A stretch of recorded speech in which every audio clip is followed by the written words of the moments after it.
రీసెంట్గా reserve bank of India వాళ్ళు dollar rupee buy sell currency swap conduct చేశారు. అసలు కరెన్సీ స్వాప్ అంటే అర్థం ఏంటి? కరెన్సీ స్వాప్ ఎలా కండక్ట్ చేస్తారు? కరెన్సీ స్వాప్ ఎందుకు కండక్ట్ చేస్తారు? ఇవన్నీ ఈరోజు మనం బర్నింగ్ ఇష్యూలో భాగంగా తెలుసుకుందాం. First of all, currency swap అంటే అర్థం ఏంటి? Let's assume there are 2 entities. ఈ 2 ఎంటిటీస్ దగ్గర 2 డిఫరెంట్ కరెన్సీస్ ఉన్నాయి. ఈ 2 ఎంటిటీస్ కూడా వాళ్ళ దగ్గర ఉన్న కరెన్సీస్ని స్వాప్ చేసుకొని, అంటే ఏ దగ్గర ఉన్నది బీకి ఇచ్చి బీ దగ్గర ఉన్నది ఏ తీసుకొని, and they get in to N agreement. ఒక అగ్రిమెంట్లోకి వెళ్ళి మళ్ళీ భవిష్యత్తులో పలానా రోజున ఒక ప్రీ డిటర్మైన్డ్ ఎక్స్చేంజ్ రేట్, అంటే ఈరోజు ఒక ఎక్స్చేంజ్ రేట్లో ఇద్దరు స్వాప్ చేసుకున్నారు, ఫ్యూచర్లో మళ్ళీ పలానా రోజు ఏ ఎక్స్చేంజ్ రేట్లో మళ్ళీ రీస్వాప్ చేసుకోవడం, అంటే ఎవరిది వాళ్ళ దగ్గరికి వచ్చేయడం. ఎవరి కరెన్సీ మళ్ళీ వాళ్ళ దగ్గరికి వచ్చేయడానికి ఏ రేటు ప్రకారం ఫ్యూచర్లో ఫిక్స్ చేసుకుంటారో కూడా ముందే అనుకొని చేసే అగ్రిమెంట్నే మనం కరెన్సీ స్వాప్ అగ్రిమెంట్ అంటాం. సో ఇది మీకు కొంచెం డీటెయిల్డ్గా స్టెప్ వైజ్ చెప్తాను, కంప్లీట్ క్లారిటీ అనేది వచ్చేస్తుంది. ఆర్బీఐ ఏం చేసిందమ్మా? కరెన్సీ స్వాప్ చేసింది. సో ఏ స్వాప్ అది? Dollar rupee buy sell swap. So RBI ఏం చేసింది? Dollar rupee buy sell swap అనేది చేసింది. Dollar rupee buy sell swap అంటే అర్థం ఏంటి? కేర్ఫుల్గా వినండి, కన్ఫ్యూజ్ అవుతారు. ఇప్పుడు ఇక్కడ ఆర్బీఐ ఉంది, ఇక్కడ బ్యాంక్స్ ఉన్నాయి. ఓకే, ఇక్కడ ఏం చెప్పాము? Dollar rupee buy sell swap అంటే RBI is buying.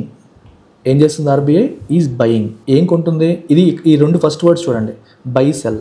So RBI is buying dollars. RBI dollars కొంటుంది. ఆర్బీఐ డాలర్స్ కొంటుంది.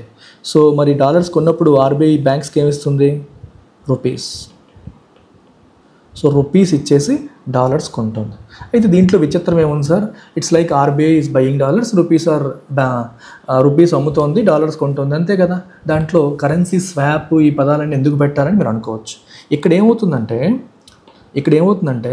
సో ఈ డాలర్ రూపీ ట్రాన్సాక్షన్ ఏదైతే జరిగిందో, then with an agreement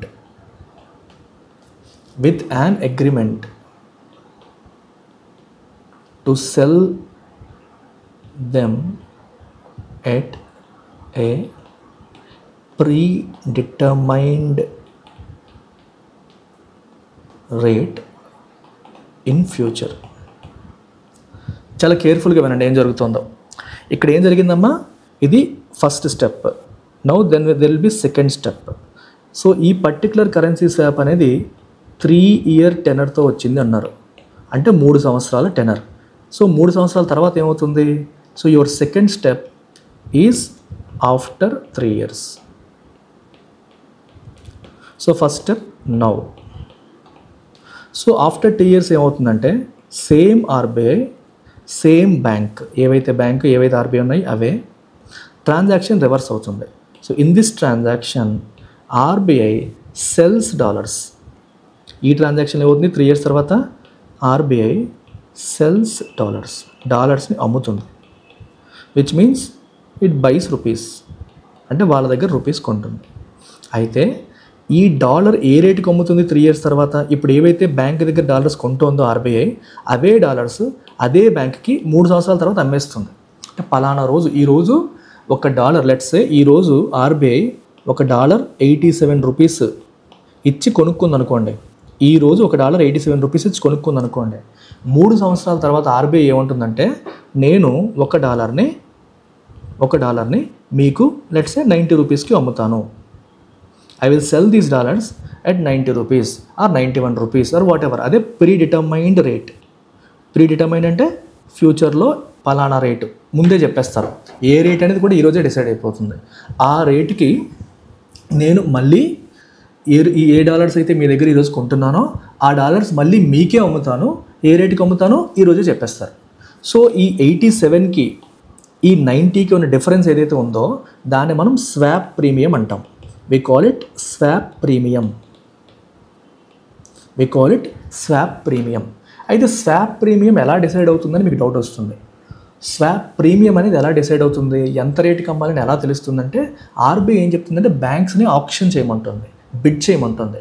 for example, today you will sell your dollars at 87 rupees to me, and 3 years తర్వాత మళ్ళీ మీరు నా దగ్గర ఏ రేటుకి కొంటారో మీరే చెప్పండి అని ఆర్బీఐ బ్యాంక్స్ని అడుగుతుంది. సో ఒక బ్యాంక్ వచ్చేసి నేను 90 రూపీస్ పెట్టి కొంటాను అని చెప్పింది అనుకోండి, ఇంకో బ్యాంక్ వచ్చేసి నేను 91 రూపీస్ పెట్టి కొంటాను అని చెప్పింది అనుకోండి, ఇంకో బ్యాంక్ 92 రూపీస్ పెట్టి కొంటానని చెప్పింది అనుకోండి. ఎవరు ఎక్కువ ఇస్తారంటారో ఆర్బీఐ వాళ్ళని ప్రిఫర్ చేస్తుంది. సో బ్యాంక్స్ బిడ్డింగ్ చేస్తాయి. బ్యాంక్స్ ఏం చేస్తాయి, బిడ్డింగ్లో పార్టిసిపేట్ చేస్తాయి.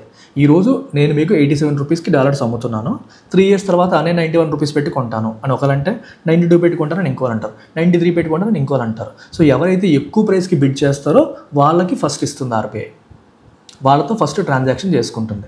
ఆ తర్వాత నెక్స్ట్ ఏ ప్రైస్ ఇచ్చిన వాళ్ళకి వెళ్తుంది, ఆ తర్వాత నెక్స్ట్ వాళ్ళకి వెళ్తుంది. సో దీన్ని మల్టిపుల్ ప్రైస్ ఆప్షన్ అంటారు. సో టాప్ మోస్ట్ బిడ్ వేసిన వాడికి ఫస్ట్ ప్రిఫరెన్స్ ఇస్తారు, వాళ్ళది క్లోజ్ అయిపోయాక నెక్స్ట్ బిడ్ వేసిన వాడికి నెక్స్ట్ ప్రిఫరెన్స్ ఇస్తారు, వాళ్ళది క్లోజ్ అయిపోయాక ఆ నెక్స్ట్ బిడ్ వేసిన వాడికి వాళ్ళకి ప్రిఫరెన్స్ వస్తుంది. అలా $10 billion, ఒక బిలియన్ అంటే 100 కోట్లు, 10 billion అంటే 1000 కోట్లు, ఒక డాలర్ అంటే 87 రూపీస్ ఉంది రఫ్గా. $10 billion అంటే ఎంతమ్మా, 87,000 crore Indian rupees.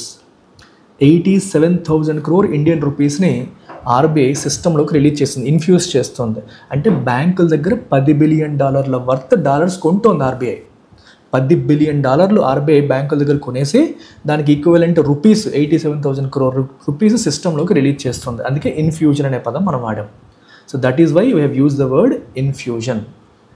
Is that clear? So this is how a currency swap occurs. ఈ రకంగా ఈ కరెన్సీ స్వాప్ మెకానిజం అనేది జరుగుతుంది. ఇదంతా పక్కన పెడితే ఇప్పుడు ఆర్బీఐ ఈ కరెన్సీ స్వాప్ ఎందుకు చేస్తుంది అనేది మేజర్ క్వశ్చన్. మీరు గమనించారా, ఈ ట్రాన్సాక్షన్లో ఏం జరుగుతుంది, బ్యాంకుల దగ్గర ఉన్న డాలర్స్ అన్నీ కూడా ఆర్బీఐ దగ్గరికి వెళ్తున్నాయి, ఆర్బీఐ దగ్గర ఉన్న రూపీస్ వచ్చేసి బ్యాంకుల దగ్గరికి వస్తున్నాయి. అంటే బ్యాంకింగ్ సిస్టంలోకి రూపీస్ అనేవి వెళ్తున్నాయి, బ్యాంకింగ్ సిస్టంలోకి రూపీ ఇన్ఫ్యూజన్ అనేది జరుగుతుంది. సో ఆర్బీఐ యొక్క ఆబ్జెక్టివ్ ఏంటి, బ్యాంకింగ్ సిస్టంలోకి రూపీస్ని ఇన్ఫ్యూజ్ చేయాలి. ఇప్పుడు 87,000 కోట్ల రూపీస్ని బ్యాంకింగ్ సిస్టంలోకి ఇన్ఫ్యూజ్ చేయడం అనేది ఆర్బీఐ యొక్క ఆబ్జెక్టివ్ ఈ పర్టికులర్ ట్రాన్సాక్షన్లో. అయితే ఎందుకు రూపీస్ని ఇన్ఫ్యూజ్ చేయాలనుకుంది ఆర్బీఐ అంటే లిక్విడిటీ కన్స్ట్రెంట్స్ బాగా ఉన్నాయి. అంటే బ్యాంకింగ్ సిస్టంలో క్యాష్ షార్టేజ్ ఉంది, రూపీస్ యొక్క షార్టేజ్ ఉంది. రూపీస్ షార్టేజ్ ఉంటే ప్రాబ్లం ఏంటి సార్, ఇనఫ్ లోన్స్ ఇవ్వలేవు. మన దగ్గర క్యాష్ లిమిటెడ్ అయినప్పుడు ఎక్కువ మంది లోన్స్ కావాలని వచ్చినా సరే ఇవ్వలేక ఆ ఉన్న క్యాష్కి డిమాండ్ పెరిగి బారోయింగ్ కాస్ట్ పెరిగిపోతుంది. రీసెంట్గా ఆర్బీఐ రెపో రేట్ తగ్గించి బారోయింగ్ కాస్ట్ తగ్గించాలని ప్రయత్నం చేస్తున్నప్పుడు మళ్ళీ ఇలాంటి సినారియో వస్తే మళ్ళీ వడ్డీ రేట్లు పెరిగి అనుకున్న ఆబ్జెక్టివ్స్ ఫుల్ఫిల్ అవ్వవు. సో అందుకు లిక్విడిటీ కన్స్టెంట్ని సార్ట్అవుట్ చేయడం కోసమని సో మార్కెట్లోకి రూపీస్ ఎక్కువగా రిలీజ్ చేయాలి అనే ఉద్దేశంతో ఈ డాలర్ రూపీ కరెన్సీ స్వాప్ని ఆర్బీఐ చేపట్టింది. అయితే మీకు క్వశ్చన్ రావచ్చు, లిక్విడిటీ కన్స్టెంట్ ఎందుకు వచ్చింది, రూపీ డెఫిసిట్ లేదా షార్టేజ్ ఎందుకు వచ్చింది అంటే మీరు గడిచిన 4 నెలలుగా మీరు గమనిస్తే ఏమవుతుంది, డాలర్తో పోలిస్తే రూపీ మార్క్ విలువ తగ్గిపోతుంది, రూపీ విపరీతంగా డిప్రిషియేట్ అవుతుంది. ఎందుకు డిప్రిషియేట్ అవుతుంది, ట్రంప్ వస్తారు అన్నప్పటి నుంచే మనకి ఈ హడావిడి మొదలైపోయింది. సో ట్రంప్ వస్తే పాలసీస్ మారిపోతాయి, అదవుతుంది ఇదవుతుందని చెప్పి ప్రపంచవ్యాప్తంగా టారిఫ్ వార్స్ జరుగుతాయని హడావిడి జరుగుతుంది. ఇప్పుడు కూడా ట్రంప్ వచ్చాక కూడా టారిఫ్ వార్ స్టార్ట్ చేసేసారు. దీనివల్ల అన్సర్టెనిటీ బాగా పెరిగిపోయి డాలర్ స్ట్రెంగ్త్ అవుతుంది. ప్రపంచ దేశంలో ఇన్వెస్టర్స్ అందరూ కూడా పరిస్థితులు బాగాలేనప్పుడు వాళ్ళ మనీని డాలర్ రూపంలో ఉంచాలనుకుంటారు. అందుకే వివిధ దేశాల్లో వాళ్ళ ఇన్వెస్ట్మెంట్స్ అన్నిటిని అమ్మేసి వాటిని అమెరికన్ బాండ్స్లో పెట్టేస్తారు. So that they remain in dollars. So అందుకని డాలర్ బాగా స్ట్రెంగ్త్ అవుతుంది. అన్ని దేశాల కరెన్సీలు కూడా డాలర్తో పోల్చుకుంటే వీకెన్ అవుతున్నాయి. ఇది జరుగుతున్న ప్రాసెస్. అయితే మరి రూపీ అలా వీక్ అవుతుంటే ఆర్బీఐ చూస్తూ ఊరుకోగలదా? లేదు. సో రూపీని ప్రొటెక్ట్ చేయాలి, రూపీ ఇంకా ఇంకా డిప్రిషియేట్ అవ్వకుండా కాపాడాలని గత 4 మంత్స్గా ఆర్బీఐ ఏం చేస్తుందంటే డాలర్స్ని అమ్ముతోంది. డాలర్ అమ్మితే ఏమవుతుంది, ఏదైతే మనం అమ్ముతామో దాని సప్లై పెరిగి అది వీక్ అవుతుంది, దానికి ఎగ్నెస్ట్గా ఉన్న కరెన్సీ స్ట్రెంగ్తన్ అవుతుంది. సో డాలర్తో పోలిస్తే రూపీ బాగా డిప్రిషియేట్ అయిపోతుంది కాబట్టి రూపీని ఎలాగైనా సరే మళ్ళీ కాపాడాలని చెప్పి డాలర్స్ని విపరీతంగా తన దగ్గర ఆల్రెడీ ఉన్న రిజర్వ్స్, ఆర్బీఐ దగ్గర రిజర్వ్స్ ఉంటాయి, ఫారెన్ ఎక్స్చేంజ్ రిజర్వ్స్, దాంట్లోంచి డాలర్స్ని విపరీతంగా అమ్మింది గత 4 నెలల్లో. $100 బిలియన్ పైన అమ్మింది. సో ఇలా డాలర్స్ని అమ్మినప్పుడు ఏమైంది, మరి డాలర్స్ అమ్మినప్పుడు ఆర్బీఐ రూపీస్ వచ్చేస్తాయి కదా, సో సిస్టంలో రూపీస్ అన్నీ కూడా ఆర్బీఐ దగ్గరికి వెళ్ళిపోయాయి. సో ఈ ప్రాసెస్లో రూపీని కాపాడాలి అనే ప్రాసెస్లో సిస్టంలో రూపీస్ చాలా వరకు ఆర్బీఐ దగ్గరికి వెళ్ళి రూపీ షార్టేజ్ అనేది వచ్చేసింది. అర్థమవుతుందా? రూపీ అంటే 1 రూపీ 2 రూపీ అని కాదమ్మా, కొన్ని వేల కోట్లు, 1,00,00,000 కోట్లు. సో చాలా పెద్ద అమౌంట్ మొత్తం బ్యాంకింగ్ సిస్టంలో షార్టేజ్ వచ్చే పరిస్థితి వచ్చింది. దీనివల్ల ఎకనామిక్ గ్రోత్కి అవసరమైన లోన్స్, క్రెడిట్ ఇవ్వలేని సిచ్యువేషన్స్ వచ్చేస్తాయి.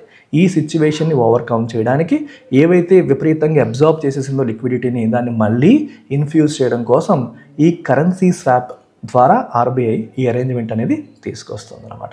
సో ఈ రకంగా మళ్ళీ బ్యాంకుల దగ్గర ఉన్న డాలర్స్ కొనేసుకొని బ్యాంకులకి రూపీస్ని రిలీజ్ చేస్తుంది. ఈ రకంగా చాలా వరకు రూపీస్ మళ్ళీ సిస్టంలోకి వస్తాయి. దీని ద్వారా బ్యాంకుల దగ్గర క్యాష్ అనేది పెరుగుతుంది. ఎప్పుడైతే బ్యాంక్స్ దగ్గర ఇండియన్ రూపీస్ పెరుగుతాయో they extend more and more loans to companies. అది ఎకనామిక్ గ్రోత్కి హెల్ప్ అవుతుంది అనేది ఎక్స్పెక్టేషన్.